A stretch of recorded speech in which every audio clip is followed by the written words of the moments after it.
Nicolas Janssel, je suis dominicain, prêtre, et pendant 32 ans, j'ai animé les éditions du Cerf, d'un point de vue éditorial et aussi du point de vue de l'administration.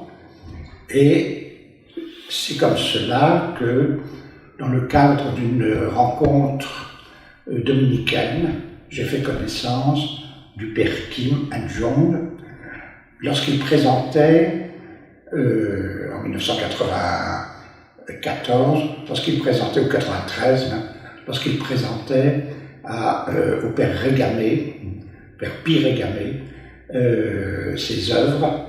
Le père Pi Régamé était un des fondateurs de l'Art Sacré, une très célèbre revue de renouveau de l'art d'église en France, avec le père Couturier. Et j'ai vu l'émerveillement du père Régamé, qui était un très grand connaisseur devant l'œuvre du père Kim, alors que le père Kim, en tant que peintre abstrait, était un peu méprisé par un certain nombre de ses confrères, sauf un vieux frère convers qui avait 103 ans, qui avait été à Rome, et qui, lorsqu'il le croisait dans le cloître, lui demandait « Bonjour mon père, comment vont vos couleurs ?» Il avait 103 ans. Et donc, à cette occasion, j'ai dit au père Kim, écoutez, si je peux faire quelque chose pour vous, je serais très heureux de le faire. La raison, c'est aussi que l'édition de livres d'art était sinistrée. C'était difficile dans les années 90. C'était difficile de faire des programmes. Or, les éditions du Cerf avaient toute une tradition de l'art sacré. Et donc, ma règle, c'était que je ne faisais plus de programmes ambitieux, mais chaque fois que je pourrais faire quelque chose, je le ferais. Et cette occasion, j'ai commencé à faire un premier livre avec le père Kim An-jong, avec notamment un texte de Julien Green, car le père Kim a été très proche de Julien Green lorsqu'il était jeune. Il a même été le confesseur de Julien Green, il l'a accompagné dans la mort. Julien Green était un très grand écrivain français, membre de l'Académie française, qui laisse une très grande œuvre.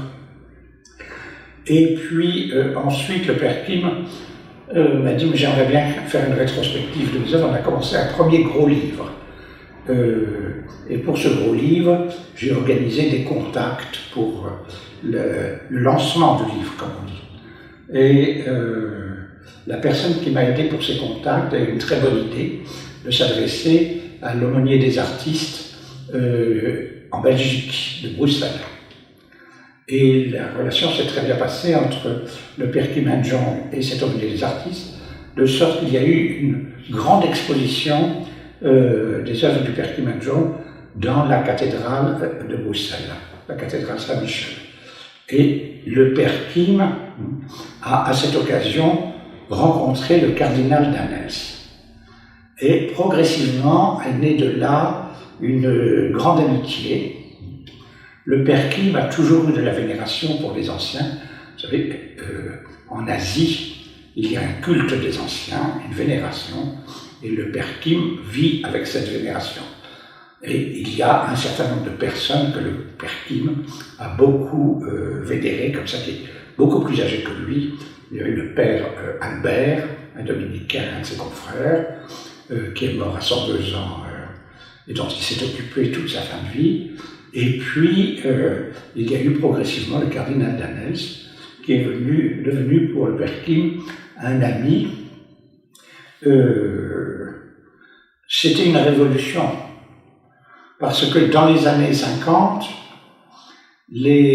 à Rome, dans le Salvatore Romano, on disait qu'il fallait se méfier de l'art abstrait. La conférence des évêques de France, dans les années 1950, disait « bon, il faut être très prudent, mais on ne condamne pas ». Et avec le cardinal Danels, une nouvelle époque est venue, où ce n'était plus le cardinal qui portait des jugements sur l'art, mais, si je peux dire, le cardinal priait à côté de l'artiste qui peignait.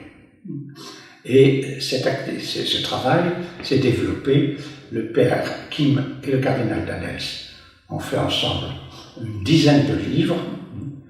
Et récemment, le père Kim a commencé une nouvelle sorte de livre avec le cardinal Danels, à savoir que en Asie, le père Kim peint comme les calligraphes. Les calligraphes peignent en travaillant au sol, ce que fait le père Kim. Et donc, un calligraphe ajoute toujours à l'œuvre, au tableau, une calligraphie, une sentence calligraphiée. Et donc, le père Kim a eu l'idée de faire une série de livres qui porteraient une sentence du cardinal Danels, et laquelle serait dans le tableau et non plus seulement à côté du tableau. Et à l'occasion des 60 ans anniversaire de l'ordination sacerdotale du cardinal Danels, à l'occasion du 20e anniversaire de leur rencontre et de leur coopération et de leur amitié, le père Kim a souhaité qu'on rassemble 20 toiles portant les sentences ou les aphorismes du cardinal Danels dans un livre qui s'appellerait Amen, pour les 60 ans d'ordination sacerdotale du cardinal Danels. Le cardinal Danels, qui a eu un rôle considérable en Belgique, puisque certains disent qu'il a maintenu l'unité de la Belgique, qui, comme on le sait, divisée entre wallons et flamands, et il a eu aussi un rôle considérable après le concile pour le synode extraordinaire. Il était un des proches du pape actuel, il est maintenant retiré, mais le livre s'appelle Amen parce que le chiffre 60 en Chine est le chiffre de l'accomplissement. Et donc 60 ans d'ordination sacerdotale, c'est l'accomplissement de tout le ministère et la vie spirituelle du cardinal Danels, qui est célébré à travers ce livre et des œuvres de Kim Il-sung.